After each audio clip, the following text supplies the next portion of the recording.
6 மாதம் வைத்தியங்கிறது கட்டாயம். இருமல் திணறல் ஒன்றும் இல்லைல்ல. இவளுக்கு வந்து அந்த காசநோய் கிருமி வந்து நீராக வந்து சேர்ந்துருக்கு. நல்ல வேலையா அது வந்து பரவாது, யாருக்கும் பரவாது. இருமுனாலுமே வந்து அது அந்த தண்ணி வந்து நுரையீரலுக்கு வெளியில் தான் இருக்கும், அந்த சவ்வில் தான் இருக்கும். அதனால் பரவாது. நுரையீரலுக்கு உள்ளே இருந்துச்சுன்னா நுரையீரல ஓட்ட போட்டுரும். அப்புறம் அந்த இருமல் வந்து கிருமியை பரப்பிக்கிட்டே இருக்கும்.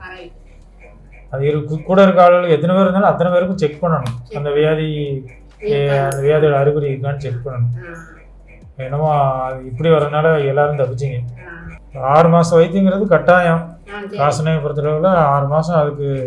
அப்போ தான் அது கம்ப்ளீட்டாக உடம்புலேருந்தே போயிடும், மொத்த கிருமி கூட இல்லாமல் ஓடிடும். அதுக்கப்புறம் நம்ம எப்படி சாப்பிட்றோம், எவ்வளவு எதிர்ப்பு சக்தியோடு இருக்கோங்கிறத வச்சு திரும்ப வரவே வராது. நல்லா வச்சுருந்தேன்னா வராது, பார்த்துக்கோ. அது இந்த காய்கறி, நட்ஸு, நம்ம ஆப்பிள், செவ்வாழை இதெல்லாம் சாப்பிட்டு உடம்பு வந்து எதிர்ப்பு சக்தியோடு வச்சுருந்தா அந்த கிருமி திரும்ப உள்ளே வராது. இல்லைன்னா லேசாக முணுக்குனாலும் வந்துடும்.